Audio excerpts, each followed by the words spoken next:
Hello, hello, hello, everyone. Good evening. Happy Monday. So I'm Logan, and this is Building Character. If you're new to watching me, I do this most Monday nights, where I build a character from a game that I'm really into, or exploring, or learning about, so I can show you how to make a character for it. I don't always do it right, but I do my best. Um, Tonight's going to be really fun. But first things first, this is part of the Story Told RPG podcast. We release every Monday. Um, Opposite Mondays are AP, and then we do a wow, I've lost my train of thought. A mainline episode, as I call them, where we discuss like gaming topics or do game reviews, interviews. So check that out. You can find that on iTunes, Spotify, and Podbean. As far as I know, there might be a couple other places that it automatically populates to that I'm not aware of. We're proud members of the D20 Radio Network, as well as part of Fool's Moon Entertainment. You'll find information about them in our socials.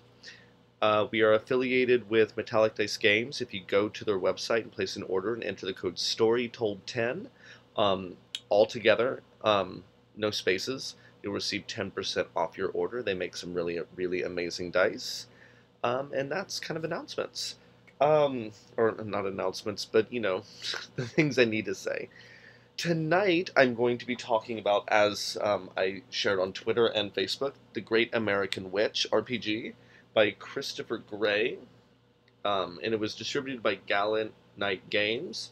This is a really cool game, in my opinion, and to kind of understand its vibe, it's kind of similar to that TV show Motherland Fort Salem, just in terms of how it approaches witchcraft.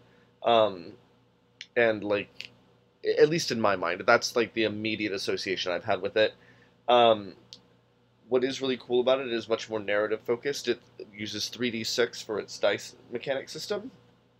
And instead of making the character first, we're going to be making our coven first. On Twitter, I tried to start a discussion, got a little bit of traction with them, so I'm hoping you guys watching in the future will pay attention to that tweet about the episode, so we can get some kind of context being built for the character I'll make that evening.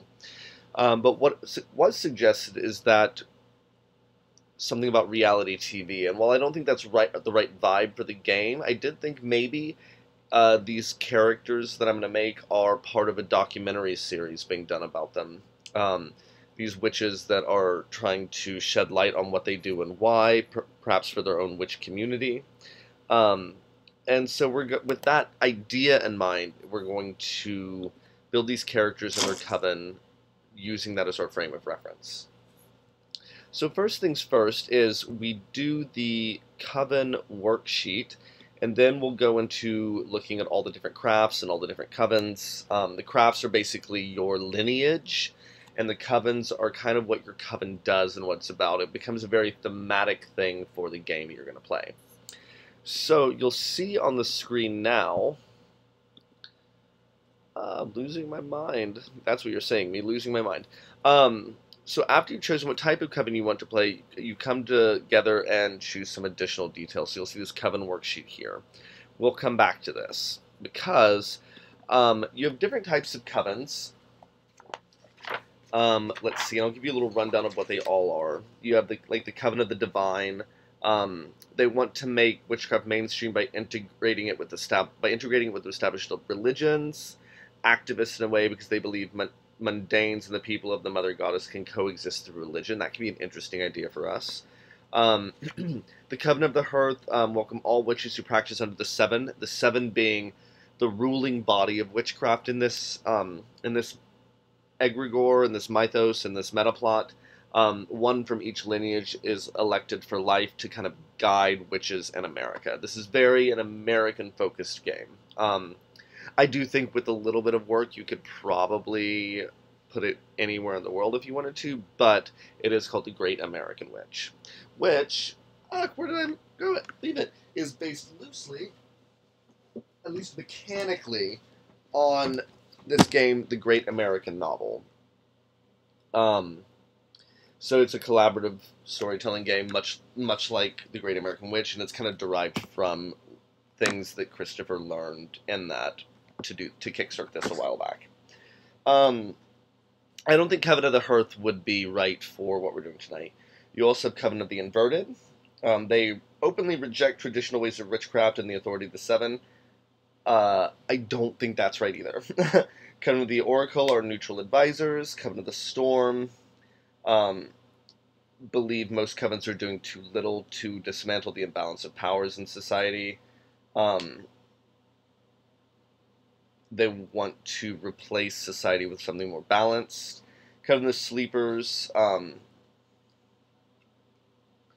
witches who have natural power but don't know about witchcraft, or young witches who have not yet come of age are called sleepers. Coven of the Sleepers are dedicated to educating witches. That could be a really cool thing for what we're doing.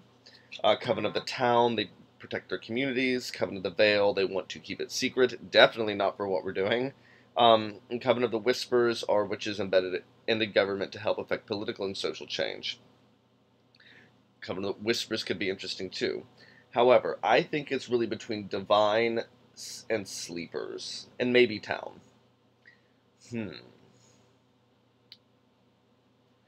I think, though,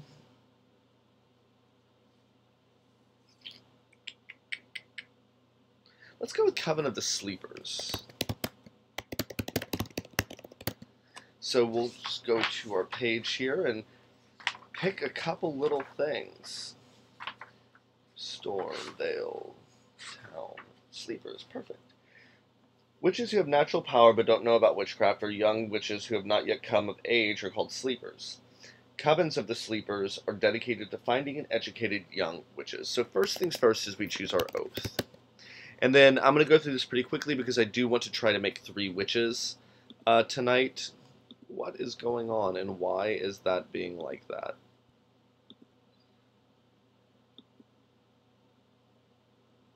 One second, we will...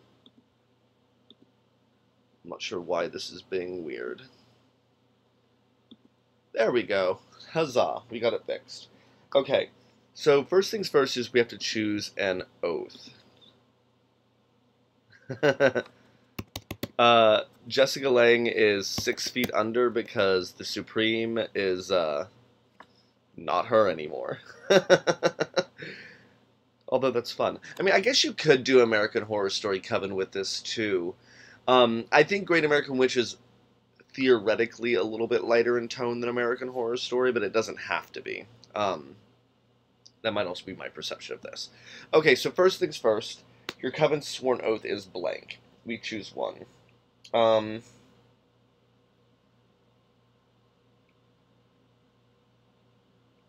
Let's see, so they're working with this documentary crew, so let's see, to educate young witches so they can find their place.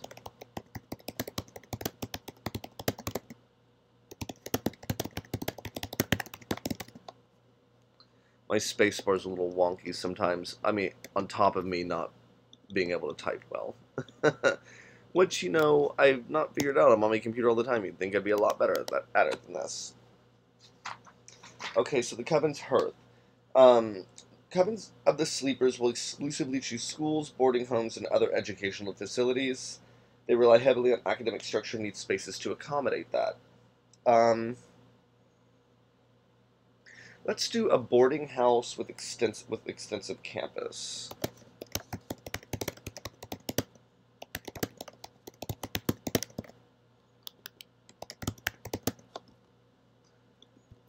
God, that's making me think of Coven already. Yikes. Ooh, I should actually probably denote what that's for. Bam.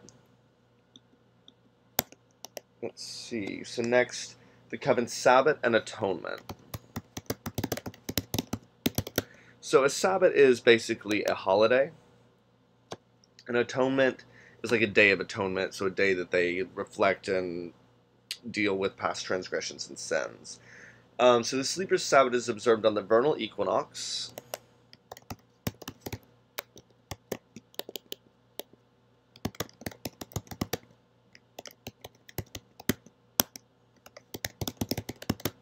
And their Day of Atonement is observed on the summer solstice.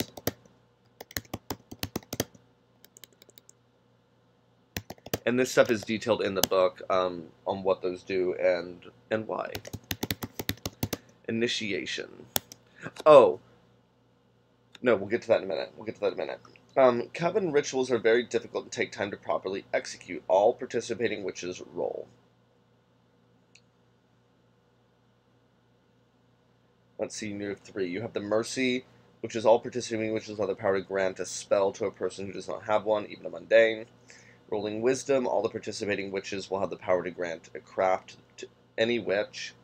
And Severity. Mercy, Wisdom, and Severity are like the 3 stat blocks for this game. Severity, it's kind of like, it also ties into the Maiden, the Mother, and the Crone. Mercy being the Maiden, Wisdom being the Mother, and Severity being the Crone. So all of the participating witches will have the power to revoke a spell from any witch's craft. So just keep those in mind. I'll just put Mercy, Wisdom, and I'll put details on what those are in here later once I post this onto the blog on Monday, next Monday. So connections and resources. I choose 1. So Covens of the Sleepers can have a primary resource or connection related to their coven. Choose 1. I think I'm going to tie this in with the 7.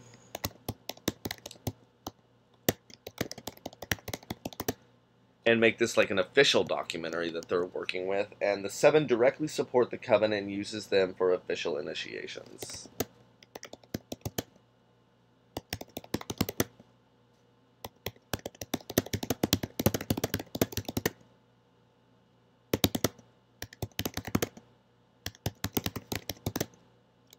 Cool.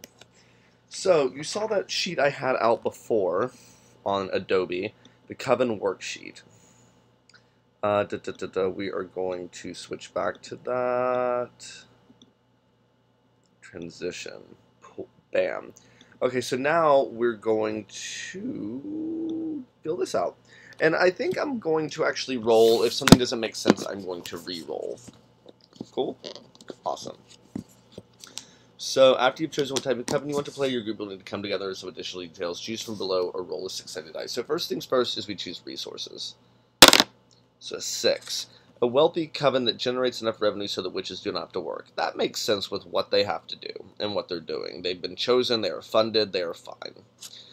How does the coven make money and finance the needs of the witches?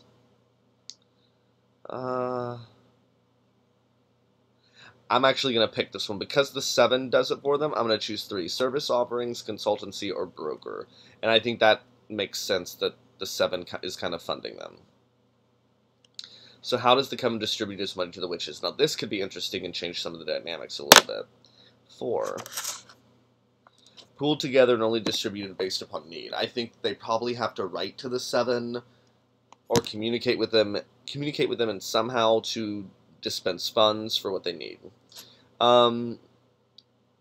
Obviously, the first 2 options for status don't make sense. Coven is highly regarded by mainstream witchcraft and the 7. I think that they're like basically the stars of the show, which would be an interesting game. How important is mainstream witchcraft?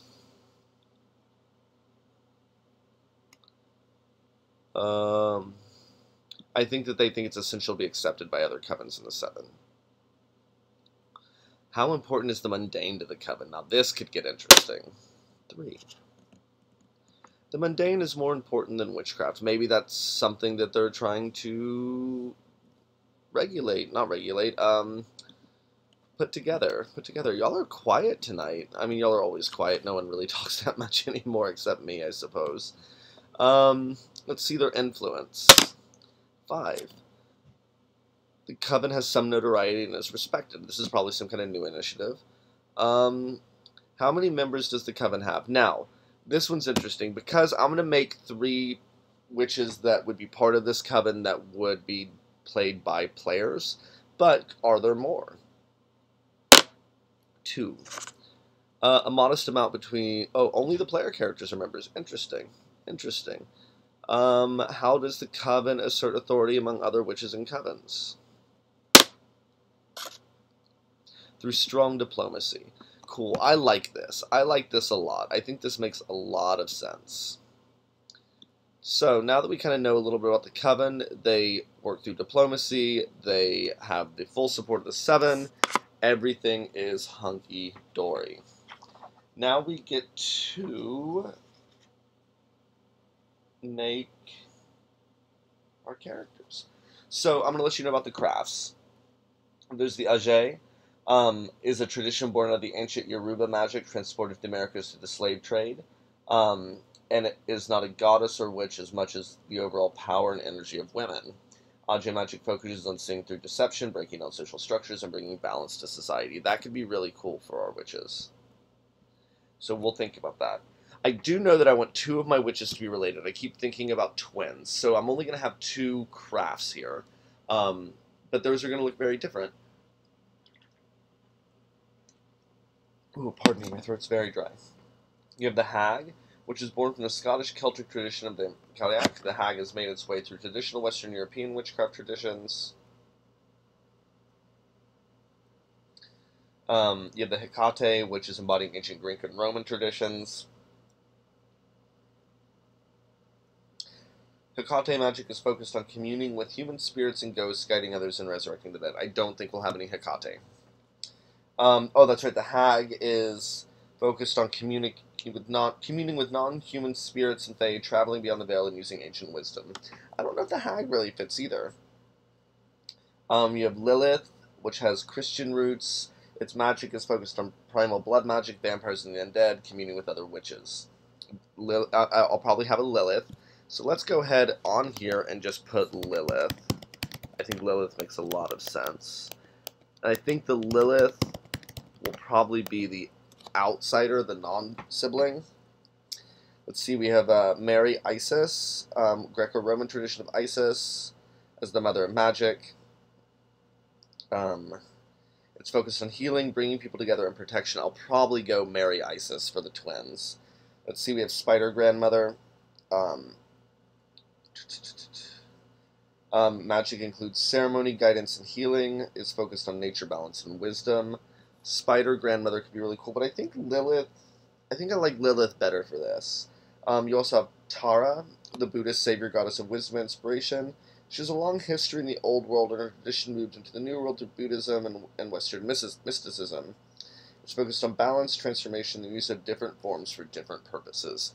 Okay, so I think that I am going to go with Mary Isis for the twins.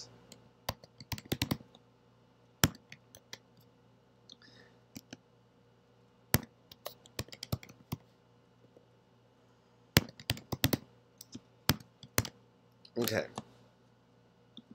So a couple other things. I kind of, for the twins, want to go with the crone aspect. It's more of like the idea of how she approaches witchcraft. You'll see here this in a minute. Let's see, and I'm going to go with the maiden. And I think the leader, the Lilith, is probably mother. This might change. I'm just giving myself some basic notes before I go into picking things for my witches.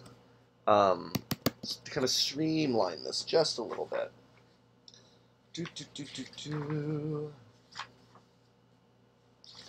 Hag, Hecate, the Craft of Lilith. Now, the game typically assumes and defaults to witches being women. In your game, you can do whatever you want. But some things to keep in mind, which it points out very clearly at the beginning of the book, which I really found really wonderful. Where was it? It was talking about what the game is and is not.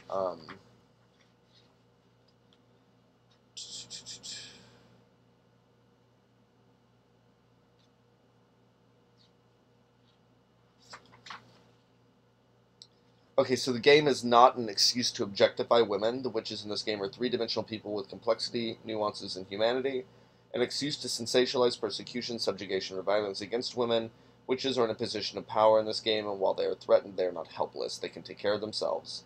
And 3 out of 4, an avenue to invalidate systems of belief. The nature of society means that people cloak their bigotry and hatred under religion, but that does not mean we should use this game to vilify religion. And 4, exclusively for women.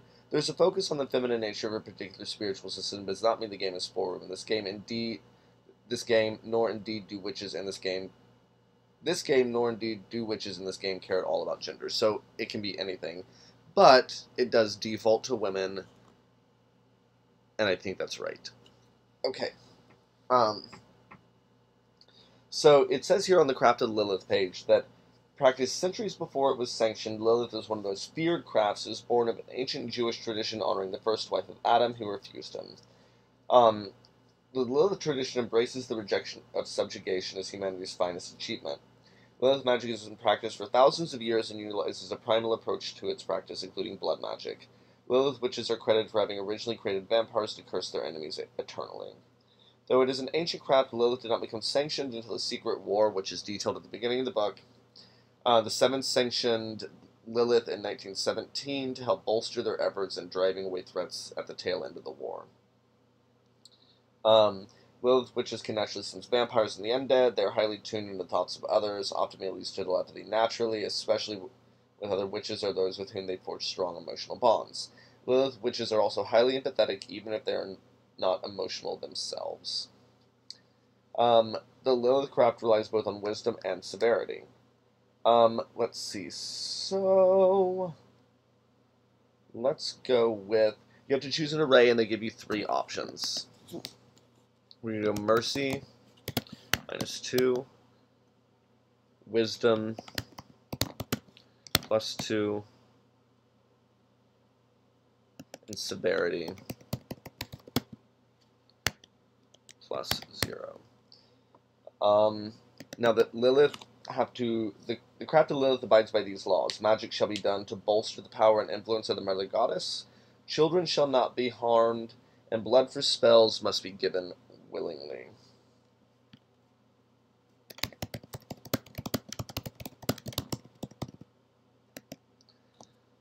Let's actually do something here so this looks prettier. If that's too small, let me know and I will make it bigger. I like small fonts. No children. Ooh.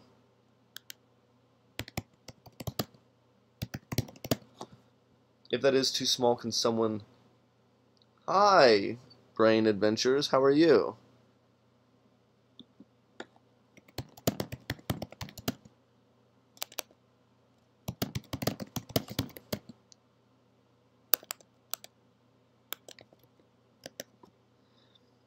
If that is too small, will someone please, please, please, please, please let me know so I can make it bigger for everyone.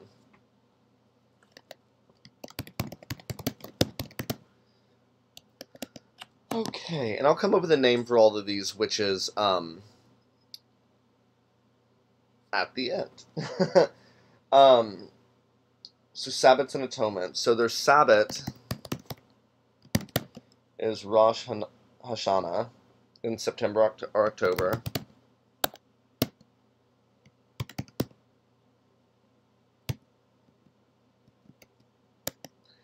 And Atonement is Passover.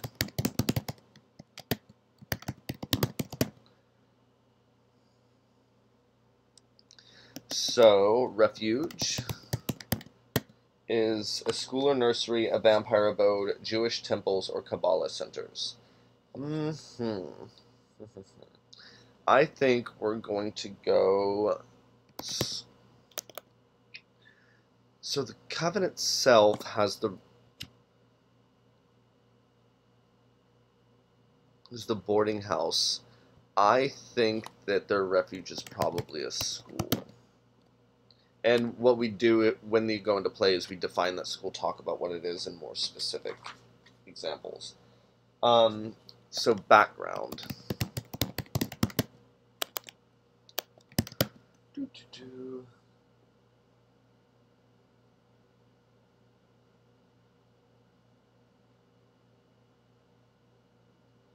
Your family has always practiced Lilith.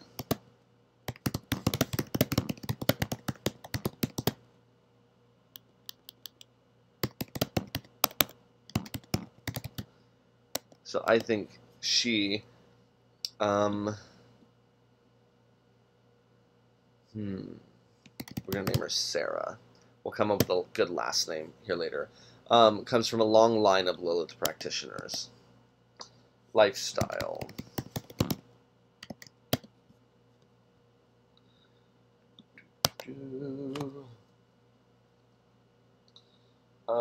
What do you do for money and living expenses? Exclusively works with the Coven, I think.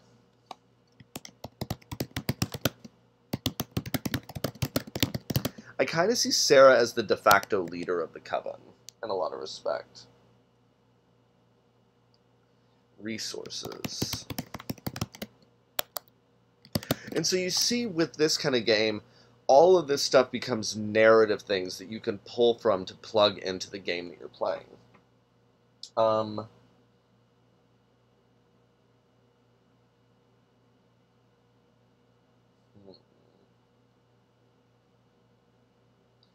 I think that Sarah has ancient magical texts.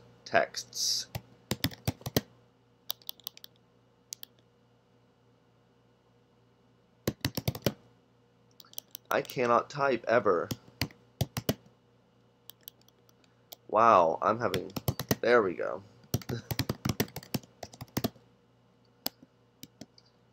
Personality. So what personality type do you exhibit? We're going to go decisive.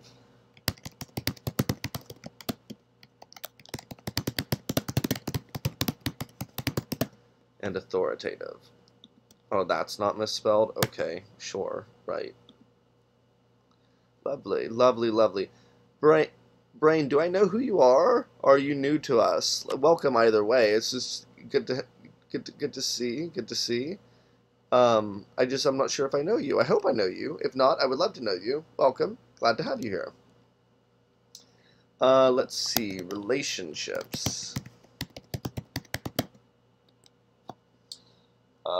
Ask any number of questions openly and work with the other players to answer them. I'm going to leave this blank because this would be useful if used at a table for you to kind of add your own flavor to it. So, craft magic. So your magic, more or less. Yes. While Lilith magic follows a lot of Jewish traditions, much of it came from Assyria and Samaria too. The traditions are very Bronze Age in approach and will often require animal or human blood for sacrificial components as well as chants, glyphs, and rituals. Let's see, we're going to go with...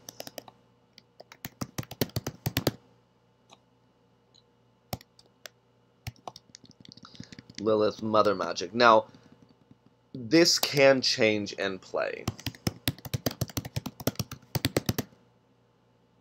So Lilith Mother Magic, you protect the young, help them embrace their internal strength, and pave the way for their growth. So when using curses, or severity, the subject will age exponentially, become incredibly weak or ill, and extremely ineffective at tasks they once excelled.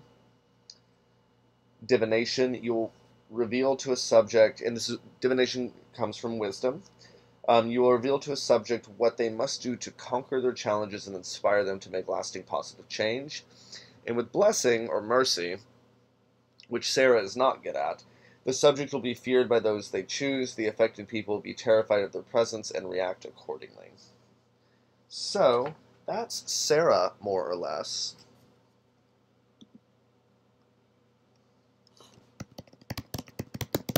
And we have 2 more witches to make. We did the mother. And both of these are going to be my twins, who are the part of the craft of Mary or Isis.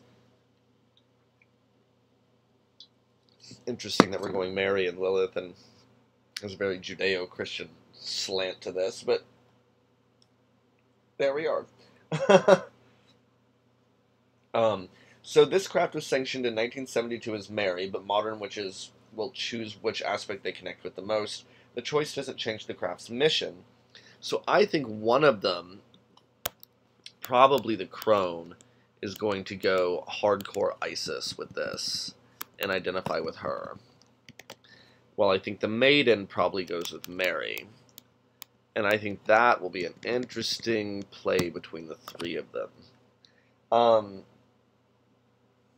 So witches that follow the Mary Isis craft tend to be the healers and peacemakers of a coven. They're often the nurturing backbone of the communities and use their reverence of a maternal craft to protect others and sometimes bring about new life together.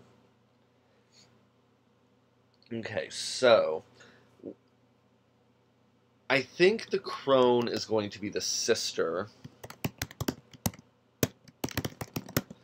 and the maiden is going to be the brother. Again, we'll come up with names for which 2 and which 3 here in a minute.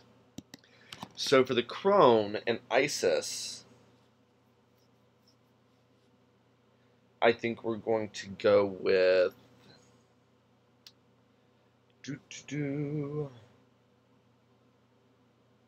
Mercy +1.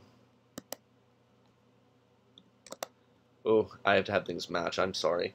Mercy +1, Wisdom +1, Severity -2. Okay, so laws of the craft. The craft of Mary Isis abide by these laws. Never condemn someone based upon the way they were born. Do not persecute others. All witches are equal, even the 7. So, let's see.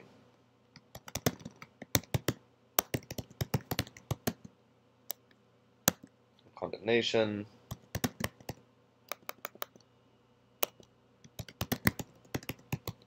No persecution. Not sure what I just typed there. Yep, it can't even. And all witches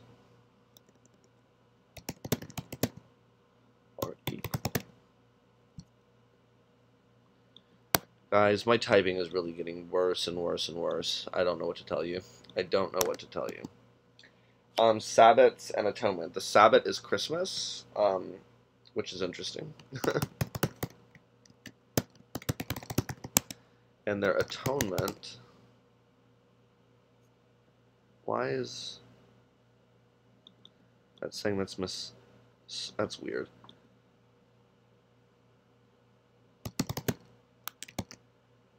Their atonement is the Lamentations of Isis and Nephthys, November 11th. I'm just going to put the Lamentations.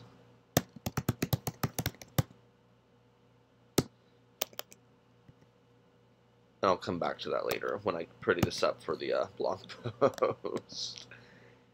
Their refuge.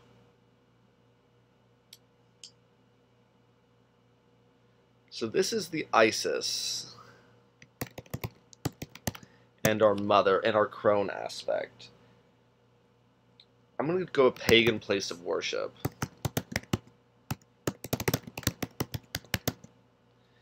And I kind of think that the refuge for the twins is probably different. Which is cool. Which is cool. Background. You chose Mary Isis because, let's say,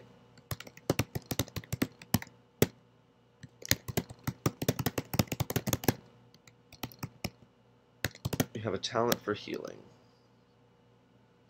Lifestyles of the rich and the famous.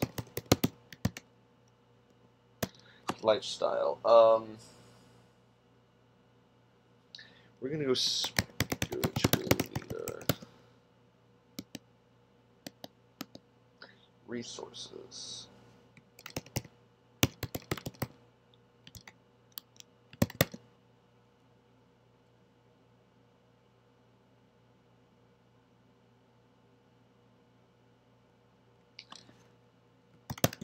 A place of worship. I think that this commune that they have, this refuge that they have, probably caters to a community, but because they're working and finding and initiating witches and making a documentary about it is kind of where I'm going with this. Personality.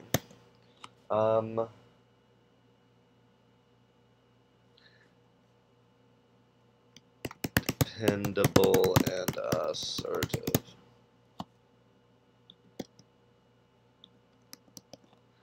Relationships. TBD.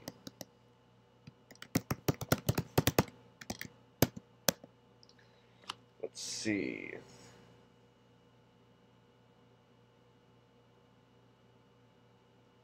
So marry Isis crone magic. You wreak terrifying judgment on those who have harmed or persecuted others. You also use crone magic to understand or change people's fates. So when cursing, they're subject to lose the people closest to them either through death, relocation, or by rejecting the subject.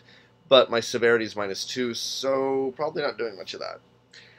Divination with wisdom. By looking upon any person, you will know how they ultimately meet their physical end and how their spirit moves on, where it goes, and if it is judged or condemned. I do think I need to change something here. I think I'm going to change my background a little bit. I don't think that's quite working with where this is going.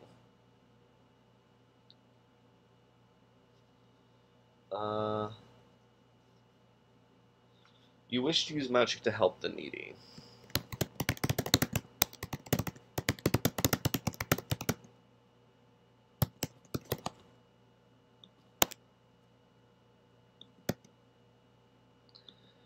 Craft magic. Okay, Mary. So, let's go. Isis. Crone magic. I need to name this sister.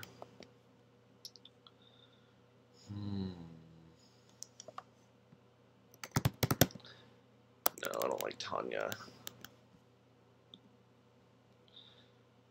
What to name her, what to name her.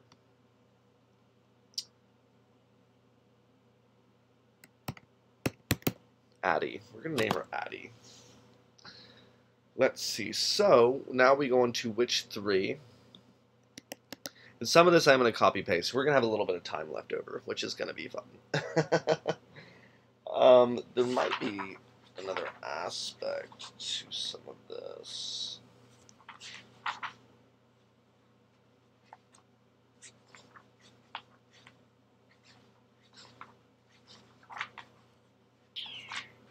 Nope, okay. We'll come back to that in a minute. So this is my maiden. And we're going to go Mercy +2.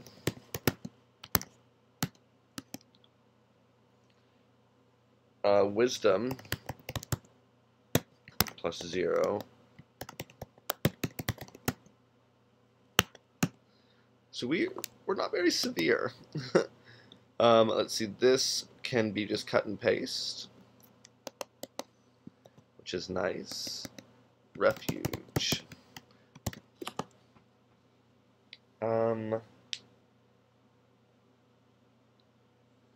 Let's see.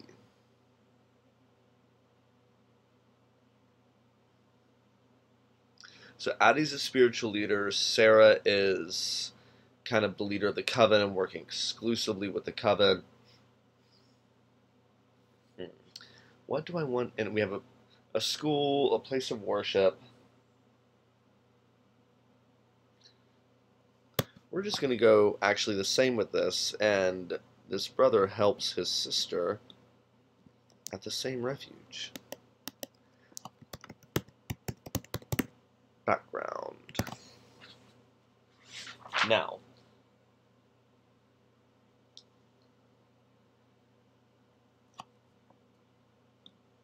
actually, we're going to do some fiddling around here. You wish to help the magic needy. I do think our Isis has a connection with ancient Egypt.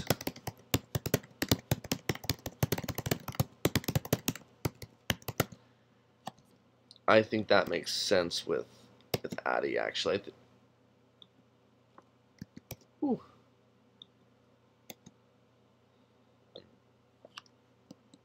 Lifestyle, though.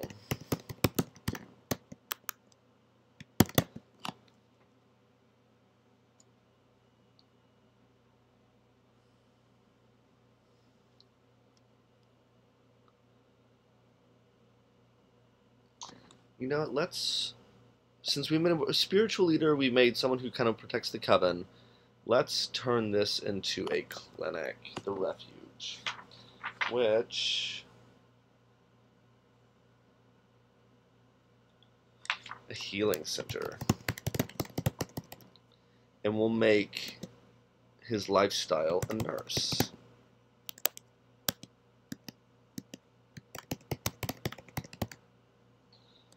Resources.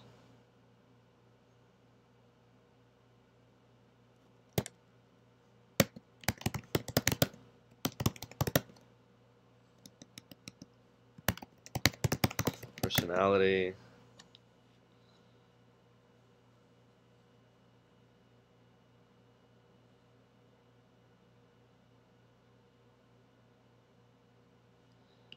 Empathetic.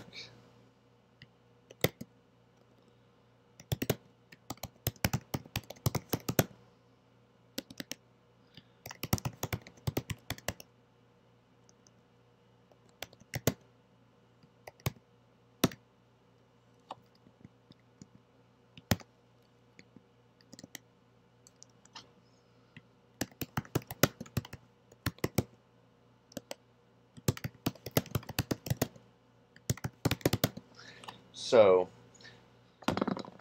with the married with the Merry Maiden magic, the idea of virgin birth is celebrated with maiden magic, where witches create life from nothing. So, with cursing or severity, which would be very difficult for this witch, the subject will fall victim to a terrible or deadly disease that can only be cured through prayer or good deeds. And that's the thing. This is kind of giving you an idea of what these spells do, not what they spells could do, not what they actually do. It's very much more freeform and narrative focused than that. And you would work with your guide or your GM, whatever you want to call it, to determine which effect this would fall under. And the bigger effect, the more difficult, that sort of thing. With divination or wisdom, you find which people are capable of making major social or political change in many people's lives and what it takes to spark them into action. And with blessing or mercy, you can create new life energy from nothing, either a pregnancy, any animal that can carry, plant or fungus, a natural spirit or fae, the seed of a good idea or a project. So that's really, really neat.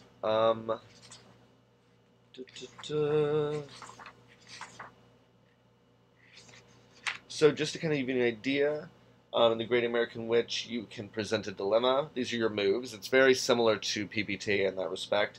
Create a conflict, phase a conflict, introduce a threat, raise the stakes, or maybe that's the guide. Oh, that is the guide. Threats. Story, telling a story. 1 second. While I've had this game, I haven't got to do much with it, and that's okay. Because we're learning together. Okay, so you can confront a conflict, earn charms, spend charms. Charms are like,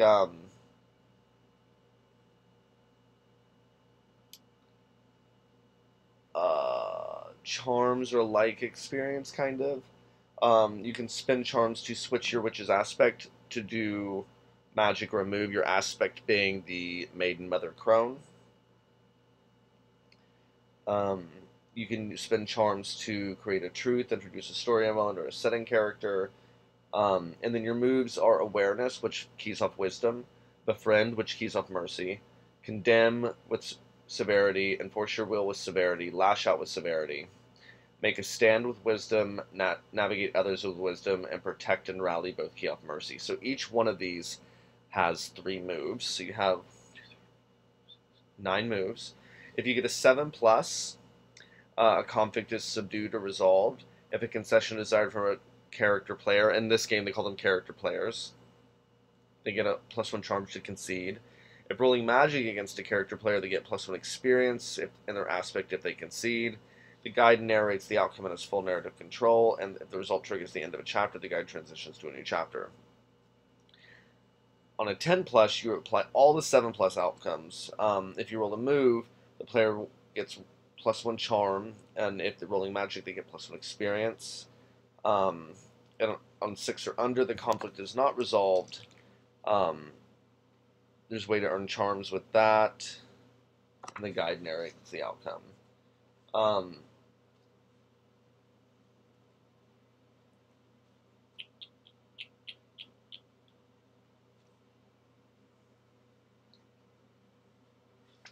Yeah. So just some ideas for the guide is to make the world real, fuel drama, and create an experience. I don't know, it's a nifty little game. I'd really like to sit down and sink my teeth into it. And I think it'd be really fun. I think it is very conducive to highly collaborative, highly, highly collaborative play.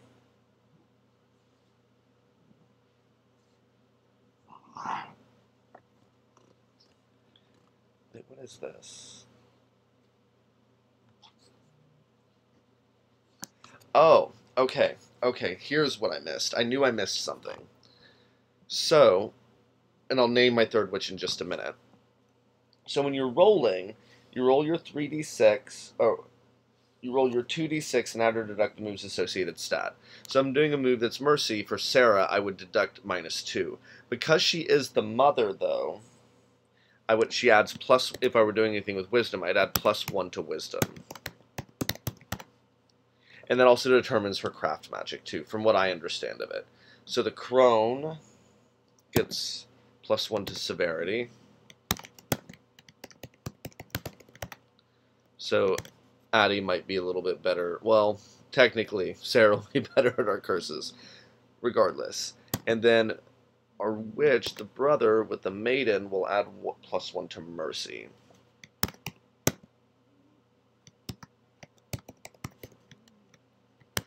Now, you might be wondering, well, that makes Addie not quite as capable, because I didn't go with the +2 stat and anything. I think that's okay. I really think that's okay. I think that these characters have a really strong synergy with each other. You know, I think I'm going to name this third witch Amos. Addie and Amos. Twins. And I think that Addie is probably the older and never lets him forget it. But yeah, that's basically it. Not quite the most exciting episode tonight in terms of watching stuff get built, but I think it kind of works. It's kind of fun. You can find this book, as far as I know, on DriveThruRPG. It's a fun little text. The art is so beautiful and so evocative and feels very urban while also feeling very mystical at the same time. And it mixes kind of illustrative art and photographic art, but it all kind of works. When I finally got the book, I was really surprised. How well the art worked together. Let's see. Oh, this is funny. We're talking about Session 0. Well, basically, we're playing a 90s era World of Darkness campaign. So it's interesting. They reference things like American Horror Story as touchstones, World of Darkness, True Blood, even, The Craft, and the Vivitch, which is interesting. And for such a relatively small book, it's very tight.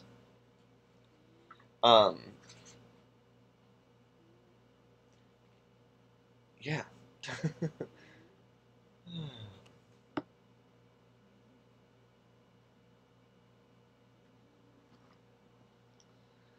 So yeah, let's just go ahead and fix this. So the wisdom here is +3 because they're in their mother aspect.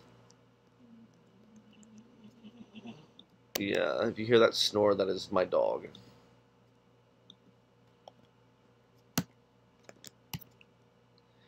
In a weird way, I kind of see Addie as like very balanced compared to the other two. You have wisdom and you have mercy. And then you have the one that can do all three.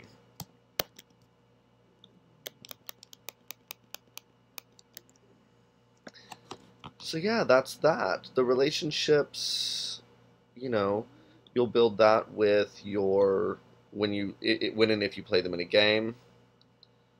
Um, and yeah, thank you so much everyone for tuning in. I'm gonna go ahead and end this about 10 minutes early. These characters will be on the blog next Monday sometime. I've been a little inconsistent about when I get them posted, but I do try to post them on Monday, so keep an eye out for that. You can find that on the storytoldpodcast.com. Come and join us on the Discord. We would love to chat with you. If you played this game or are interested in this game, please come talk to me. I want to know more about it and what you're doing with it. I find it very, very, very fascinating. Would love to sit down and play it someday soon. And thank you so much for tuning in. And until next week, have a wonderful day. I'll talk to you later. Bye-bye.